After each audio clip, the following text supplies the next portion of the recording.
Lovely, बड़ा ही प्यारा नाम है ना। दीपक हमारे रास्ते से। अरे सुनो तो सही, गुस्सा क्यों हो रही हो?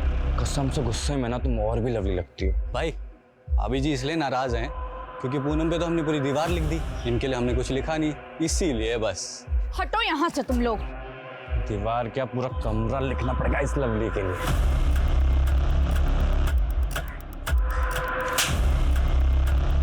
आइंदा अगर हमारे रास्ते में आए ना, तुम दोनों का मुंह तोड़ देंगे।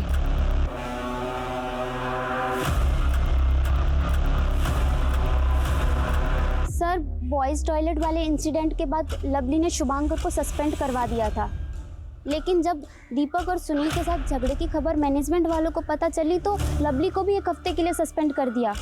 और 1 हफ्ते बाद वो लौट के आई तो उसका पूरा प्लान ही बदला हुआ था। प्लान बदला हुआ था? जी सर, लवली IIT की तैयारी के लिए कोटा जाना चाहती थी, पर हमने उसको आखिरी बार तब देखा था जब वो और गौतम मिलके कोटा का फॉर्म भर रहे थे। गौतम कहाँ मिलेगा? वो तो उसी दिन कानपुर चला गया था, अब तक नहीं लौटा। अच्छा, आप और लवली इंस्टीट्यूट के बाद घर एक साथ जाते थे ना? जी सर, पर आधे रास्ते तक ही साथ जाते थे। लवली का घर अलग पड़ता है और हमारा अलग, तो एक मोड़ के बाद हम अलग हो जाया करते थे। हाँ, इस लड़की को देखा है साइकिल से जाते हुए। 2 लड़कों के साथ झगड़ा भी हुआ था इसका। क्या लवली, कहाँ जा रही हो? हम छोड़ दें क्या? रास्ता छोड़ो हमारा तुम। हटो हमारे रास्ते से तुम। छोड़ देते हैं ना, तो छोड़ देते हैं ना। क्यों पकड़ रहे हो? दीपक, क्या हुआ बेटा? कुछ नहीं हुआ है। कौन थे वो दोनों लड़के? जानते उनको? सर, हम जानते तो नहीं है, लेकिन हाँ, लाल रंग की बाइक से आए थे। पूनम, वो जो 2 लड़के दीपक और सुनील उस दिन लवली को परेशान कर रहे थे, क्या उनके पास कोई बाइक है? हाँ सर, दीपक के पास बाइक है, वो भी लाल कलर की। रहते हैं कहाँ दोनों? एड्रेस मालूम? नहीं सर, घर नहीं पता, पर इतना पता है कि हमारे इंस्टीट्यूट में पढ़ते हैं।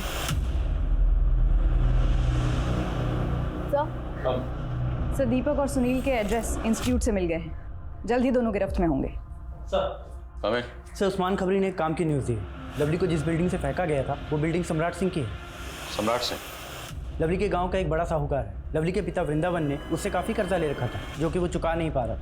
इस बात को लेकर दोनों का भरी पंचायत में काफ़ी झगड़ा हुआ था। बुलाओ उसे। सर, देखिए, आप हम पे बेकार में शक कर रहे हैं। हमारा इस केस से कोई लेना देना नहीं है। जिस दिन लवली की मौत हुई हम तो गांव में थे भी नहीं। और तो गांव जा भी नहीं पाएगा भी वापस अगर सच नहीं बोलेगा। बोलो, लवली के फादर वृंदावन के साथ पैसों को लेकर झगड़ा हुआ था ना तुम्हारा? अरे साहब, हम साहूकार हैं, लोगों के सुख दुख में ब्याज पर पैसा देके उनकी सहायता करते हैं। अब अगर कोई ग्राहक हमारा पैसा नहीं लौटाएगा, ब्याज तो चढ़ाना पड़ेगा। यही तो धंधे का उसूल है। हमारा भी एक उसूल है, जब तक सच नहीं सुनते यहाँ से जाने नहीं देते। हमने कुछ नहीं किया है साहब। लेकिन लवली की बॉडी को तुम्हारी बिल्डिंग से नीचे फेंका गया था। अरे साहब, हम आपको यही तो समझा रहे हैं। हमें अगर लवली को मारना होता तो उसकी लाश को अपनी बिल्डिंग से नीचे क्यों फेंकते, ताकि हम खुद ही फंस जाएं। सम्राट की बात में लॉजिक तो है। अगर इसने लवली को मारा होता तो वो उसे खुद ही अपनी बिल्डिंग से नीचे क्यों फेंकेगी? क्योंकि इससे तो सबसे पहला शक इसी पे जाएगा। सर, तो हो सकता है कि किसी और ने सम्राट और वृंदावन की दुश्मनी का फायदा उठाया, इसलिए लवली की बॉडी को सम्राट की बिल्डिंग से नीचे फेंका, ताकि अगर वो सुसाइड ना भी दिखे तो कत्ल का शक सम्राट पर जाए। सवाल यह है कि लवली उस दिन इतनी हड़बड़ी में क्यों थी? क्या वो बिल्डिंग में किसी से मिलने वाली थी? डू वन थिंग, बिल्डिंग के आसपास जितने भी लोग रहते हैं सब पर नजर रखो। सर, और दीपक और सुनील? सर, वो दोनों फरार हैं और शुभांकर भी सस्पेंशन के बाद से अपने घर नहीं पहुंचा है। पता लगाओ तीनों कहाँ छुपे हैं। जी सर, एक बात और, लवली का परिवार उसका अंतिम संस्कार करना चाहता है। ठीक है, और रिलीज कर दो। सर,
शांत हो जाइए, शांत हो जाइए।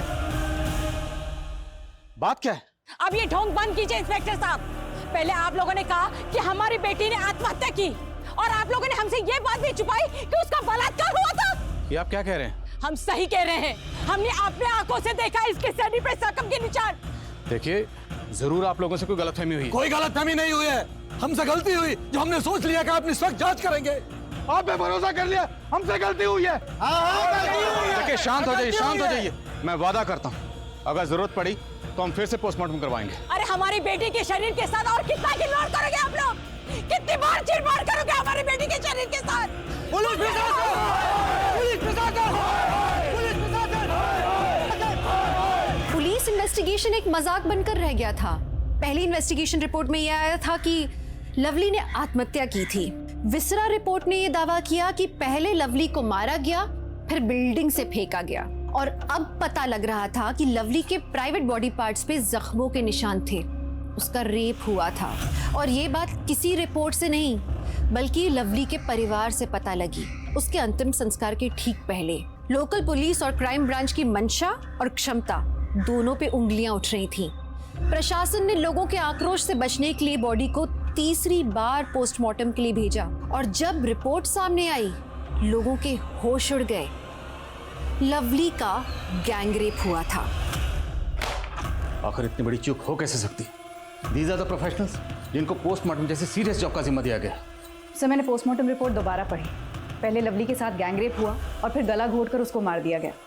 सर, लेकिन एक बात नहीं समझ में आ रही कि लवली के प्राइवेट पार्ट्स पर रेपिस्ट के डीएनए ट्रेसेस कैसे नहीं मिले? शायद रेपिस्ट ने प्रोटेक्शन यूज किया होगा। सब कुछ बड़ी प्लानिंग के तहत किया गया। लड़की को बिल्डिंग तक अकेले बुलाना और फिर मर्डर को सुसाइड दिखाना और वृंदावन और सम्राट के झगड़े का फायदा उठाना, ये किसी शातिर खिलाड़ी का काम है।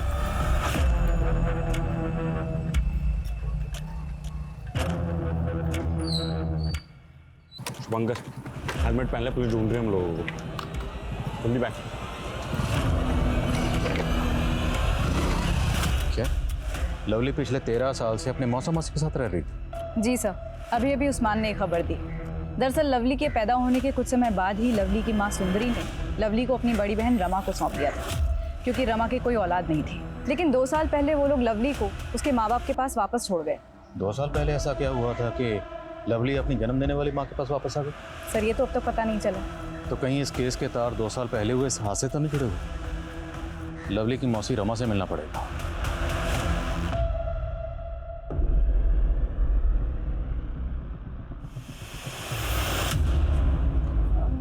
मम्मी, 1 गिलास दूध मिलेगा? क्या बात है, आज खुद से दूध मांगा? लाती हूँ।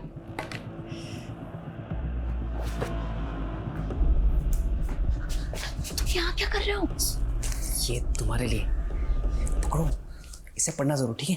मैं चलता हूँ, बाय। लवली, लो बेटा दूध पी लो। मुझे दूध नहीं अच्छा लगता, आप पी लीजिए। हाँ, अरे कहाँ जा रही हो? अरे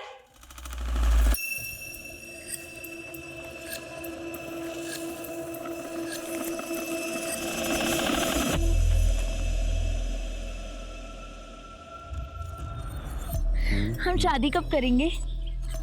जब तू ना 18 साल की हो जाएगी, यानी 4 साल बाद। 4 साल? नहीं, मैं इतना वेट नहीं कर सकती। अरे लवली, तुम्हें पता है हमारा दिल क्या करता है कि हम तुम्हें अभी के अभी घर से यूं भगा के लेके जाएं। सच्ची? भगा के ले जाएगा, भगा के ले जाएगा। से निकले नहीं है। निकलो मत तुम्हारा, भाग यहाँ से। चल चल, आज तुझे बताता हूँ। चल। लवली, हम जानते हैं हमारे माँ बाप हमारे प्यार को नहीं समझेंगे, वो नहीं होने देंगे हमारी शादी। हमारे माँ बाप ने तो हमें कमरे में बंद करके रखा है, हम तो भाग भी नहीं सकते। हम क्या करें विवेक? हम अगर साथ में जी नहीं सकते तो साथ में मर तो सकते। मरने के बाद हम लोग अगले जन्म में मिलेंगे। तुम सही कह रहे हो विवेक, मरने के बाद हमें कोई अलग नहीं कर पाएगा। तो ठीक है, इस संडे को 12 बजे एक साथ एक टाइम पे हम लोग सुसाइड करेंगे। हाँ, वादा। संडे को ठीक 12 बजे।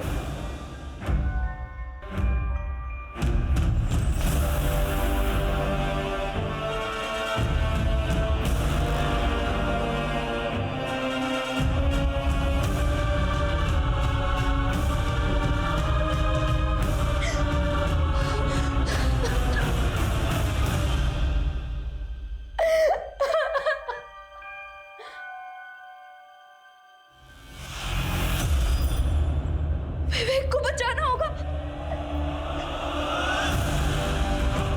मम्मी, मम्मी दरवाजा खोलो, मम्मी दरवाजा खोलो, मम्मी प्लीज दरवाजा।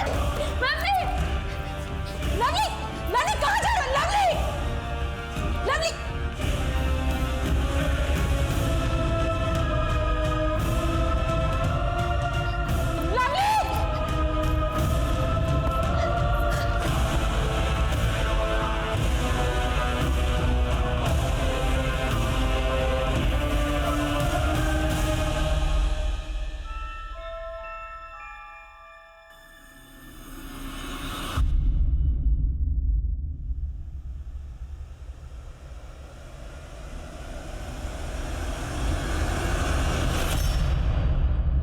बिहारी जी, हमने पता किया, विवेक के साथ हुए उस हादसे के बाद ही आपने लवली को यहाँ भेजा था। इसके अलावा हमारे पास कोई और रास्ता भी तो नहीं बचा था साहब। दरअसल उस हादसे के बाद लवली सदमे में थी। विवेक की मौत के लिए वो खुद को जिम्मेदार मानती थी। उसकी ये हालत देखकर ना चाहते हुए भी लवली को हमने अपने आप से अलग किया और उसे यहाँ भेजा ताकि वो उस सदमे से उभर पाए। तो यहाँ आने के बाद लवली उस सदमे से उभर पाई थी? साहब, वो धीरे धीरे तो यहाँ के माहौल में ढलने लगी थी, लेकिन वो पहले वाली लवली नहीं रह गई थी। उसकी हंसी में भी एक उदासी थी साहब, और उसने अपने अंदर जो गुस्सा दबा के रखा था वो कभी भी फूट पड़ता था। जाहिर सी बात है, इतने बड़े हादसे के बाद उसे प्रोफेशनल काउंसलिंग की जरूरत थी, अपने माँ बाप की जरूरत थी, उसे आप लोगों के साथ की जरूरत थी। करते भी तो क्या करते साहब, विवेक के पिताजी वकील थे, उन्होंने लवली और हमारी जिंदगी हराम करके रख दी थी साहब। कई बार पुलिस आती थी हमें परेशान करने के लिए, और एक दो बार तो उन्होंने गुंडे भी भेजे थे। गुंडे? हाँ, विवेक का मामा किसी गुंडे से कम नहीं है। एक दो बार तो इनके साथ भी मारपीट की थी। वहां वो हमसे बदला निकालते और यहाँ मेरी बहन के परिवार को परेशान करते थे। वो विवेक का मामा लवली का पीछा करते करते यहाँ तक आया था? सर, वो कई सालों से पीछे पड़ा हुआ था, और विवेक का मामा कोई और नहीं, सम्राट सिंह है। मान गए साहब, गड़े मुर्दे उखाड़ना कोई आपसे सीखे। हमारे भांजे की मौत के जख्म को आज आपने फिर से कुरेद दिया। हमारे पास फैक्ट है और तुम्हारे पास मोटिव। नहीं साहब, हमें अगर ऐसा करना होता तो 2 साल तक इंतजार नहीं करता, उसी समय निपटाती होते उसको। देख सम्राट सिंह, साहब परिवार के साथ तेरी दुश्मनी की दास्तान सामने आ चुकी है। अब बेहतर यही होगा कि तू अपना गुनाह कबूल कर ले। साहब, हमारी बात सुनिए। हम जान चुके कोई है जो फायदा उठा रहा है हमारे और वृंदावन के बीच के अनबन का, और उसी के झांसे में आके आप सब लोग भी गोल गोल घूम रहे हैं। गोल गोल तो तू घुमा रहा है हमें। सुमित, सीधे रास्ते पर ला जरा से। सर, सम्राट के कॉल रिकॉर्ड्स चेक किए, क्लीन है, कोई सस्पिशियस एक्टिविटी भी नहीं। अब या तो ये सम्राट बहुत स्मार्ट है, या फिर वाकई इसके और लवली के फादर वृंदावन के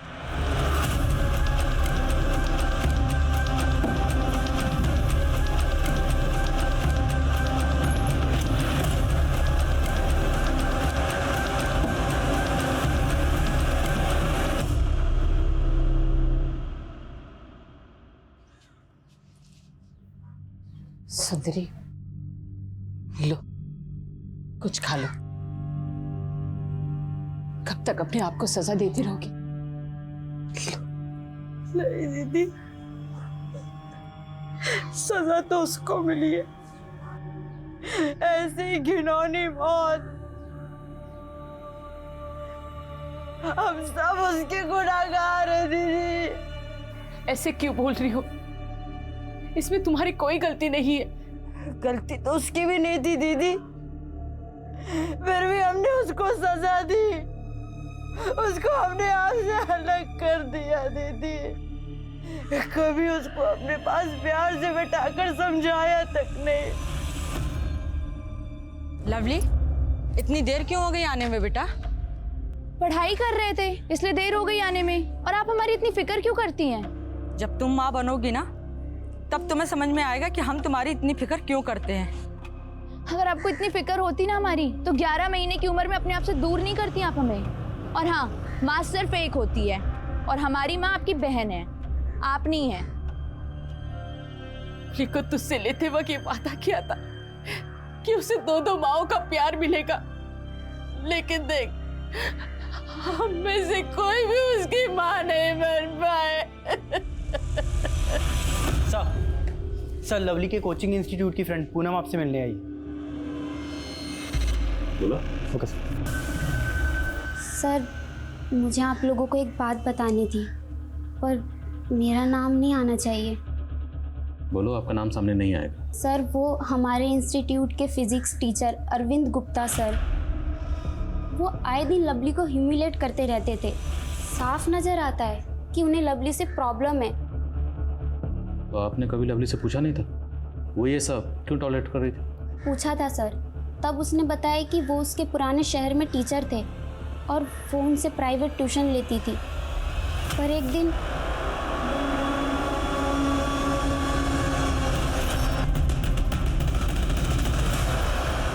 देखिए सर, मैं मानता हूँ मुझसे गलती हुई थी, लेकिन उसकी सज़ा मैं आज भी भुगत रहा हूँ। ये देखिए, पिछले 2 साल से अपने इस टूटे पैर के सहारे चल रहा हूँ सर। उसके बाद भी तो लवली को हैरेस करता रहा? नहीं सर, ऐसी बात नहीं है। हाँ, कभी कभी उसे देखकर पुरानी बात याद आ जाती तो अपने इस टूटे पैर का गुस्सा निकालने के लिए उसे छोटी मोटी सज़ा देता था। रेप और मर्डर छोटी मोटी सज़ा है? मैंने लवली का रेप नहीं किया और ना ही उसका मर्डर किया। मैंने कुछ नहीं किया सर। तुमने क्या किया क्या नहीं किया ये तो हम पता लगा लेंगे।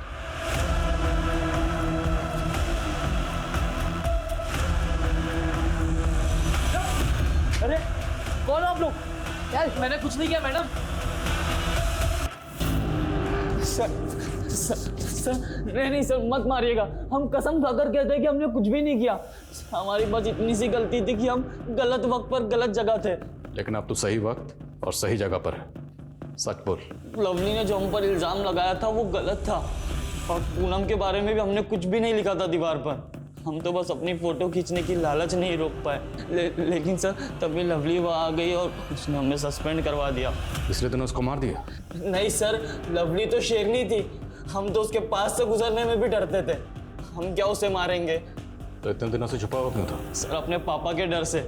उन्होंने तो आपकी बातें सुनकर मान ही लिया था कि हम ही खूनी है। सर हमारे पापा बड़े गुस्सैल है, अगर घर जाते तो हमारी खाल उधेड़ देते। सर दीवार पर पूनम के बारे में दीपक और सुनील ने लिखा था, लेकिन फंसे हम। तो दीपक और सुनील को जानता है? जी सर। कहाँ मिलेंगे दोनों?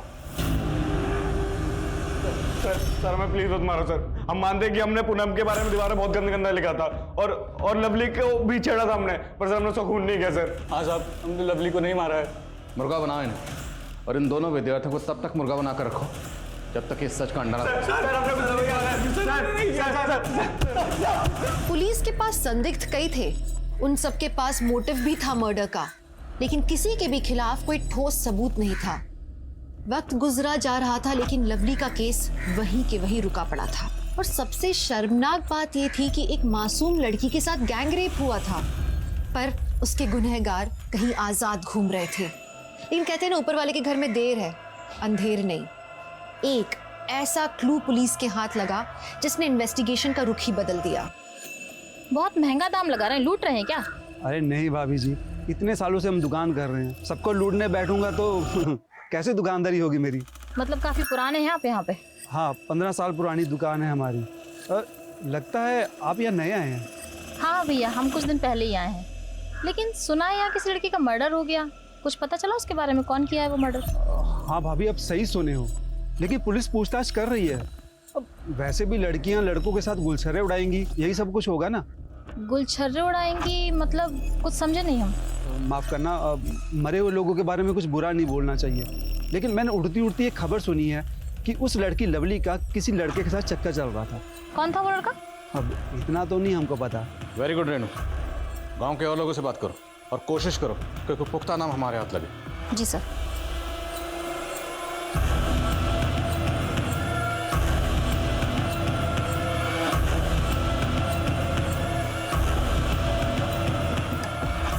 कम लवली के कॉल रिकॉर्ड्स चेक किए, एक नाम मिला है, लेकिन दोनों के बीच ज्यादा बातचीत नहीं होती, इसलिए अफेयर जैसा कुछ नहीं लग रहा। फिर भी उठाओ उसे, let's take a chance. Sir sir हम सच कह रहे हैं सर, लवली के साथ हमारा कोई अफेयर नहीं था सर। लड़का लड़की घूमने लगते तो सर सब लोग बातें बनाने लगते। सर लवली तो हमारी राखी सिस्टर थी सर, बहन मानते थे सर हम उसको। सर ये देखिए सर फोटो, सर नसीब से हमारे फ़ोन में ये फ़ोटो है सर, वरना सर जैसे आप हमें उठा लिए सर, लवली के भैया तो हमें पीटी देते थे। लवली के भैया मतलब कन्हैया? हाँ सर, उनको लगता था कि हमारे बीच में कुछ अफेयर चल रहा है, तो वो अपने साथ ही लेके आए थे हमें पीटने के लिए। अगली बार से हमारी बहन के आसपास भी दिखे ना तो टांगे तोड़ देंगे तुम्हारी। हम मिलेंगे क्योंकि हमने कुछ गलत नहीं किया है। ये देखो, हमारी कोई बहन नहीं है ना, तो हम लवली को बहन मानते हैं। लवली ने राखी बांध दी हमें, अब यकीन आया आपको? पूजा, एक पॉइंट मेरे जहन में बार बार चल रहा है, लेकिन उसे सपोर्ट करने के लिए हमारे पास कोई एविडेंस नहीं है। कौन सा पॉइंट सर?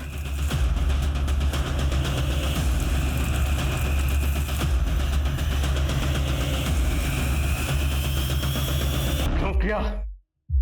देख भैया कन्हैया, कहने में तो बहुत बुरा लगता है, लेकिन ये लवली के चाल चलन बिल्कुल भी ठीक नहीं है।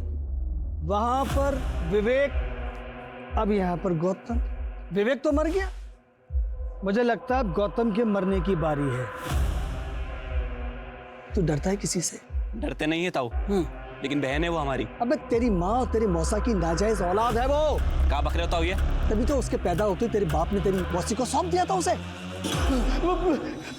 बताता हूँ साहब, हमने कन्हैया को झूठी कहानी सुनाई थी साहब। खुद के भाई के बच्चों के साथ तुम्हारी क्या दुश्मनी थी? दुश्मनी हमारी बच्चों के साथ नहीं, उनके बाप के साथ थी।